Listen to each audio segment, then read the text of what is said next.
To Hitler, the conquest of Poland would be Lebensraum, or the living space, for German people. According to his plan for racial superiority, Germans would colonize the territory and the natives would be enslaved. In Poland, German forces advanced at dizzying rates, employing the military strategy known as the Blitzkrieg, or Lightning War, as armed divisions captured all in their path. Despite their declaration of war against Germany, Britain and France did little to militarily aid Poland. Polish Jews were being killed in staggering numbers, and those who were left needed to escape.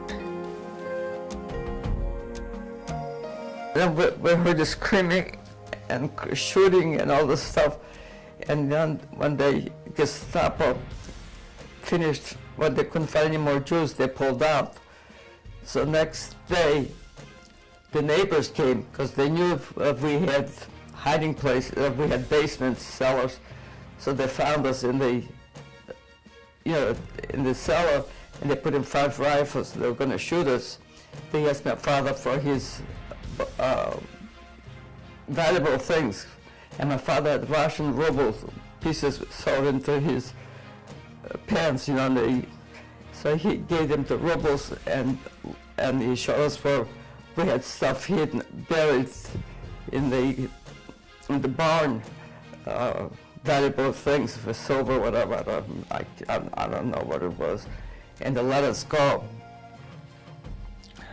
My aunt Hash and Uncle Borg and my grandmother, they were hiding in their house. They had a hiding place, another wall, and you had to crawl in go in the attic and walk into there. So they survived that day of massacre. My father, he was with the farm. He knew the farmers because he was in the lumber business. So he got in touch with one of the farmers to hide us. So the farmer agreed, and daytime we stayed in the swamp, and at night we would come sleep in the barn with the hay or the cows. And I was a little spoiled kid. I couldn't eat the stuff. The lady cooked flour with water, but that was the food, and I couldn't eat, and I was all bitten up with mosquitoes, and I was miserable. I cried a lot. So my other aunt, Hannah Zimmerman, in a different town, Kronitz, that town was not touched yet, so they put me in a wagon with hay in the top, and they smuggled me into Kronitz, and I was with them for a short time, and one morning my aunt got up, and she spotted the same thing, the Gestapo in the backyard, so she knew that was the day of the massacre. So they had another hiding place. They had an empty room and was camouflaged with wood. So the door, they couldn't see the door, but in the back there was a crawl space. So we crawled in, and they had provisions there. And the same thing was the shooting, crying, and so my girlfriend, she had braids that they pulled her, and we had to be quiet. We couldn't cry. And at night when they stopped shooting, they pulled out. Somehow, I don't know how, I took my aunt Zimmerman and her husband and my cousin Jerry to the farm where my father was hiding.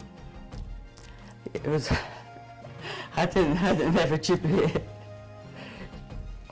And so we were there for a short time. During harvest time, we couldn't go back and forth because the farmers were going to the fields. So we had to stay quiet in the attic and just lay flat, not to make any noise because the neighbors would come in to visit the farmers. So the men, they couldn't urinate. So what they did, they took a bark from a bark tree and they made a funnel and they could urinate. I couldn't do it, I was wet all the time. So years ago I ran into somebody in New York that we were together. So the only way he could remember me, Bashi, the way she was always wet. I was so devastated. I mean, that's the only way he remembered that I was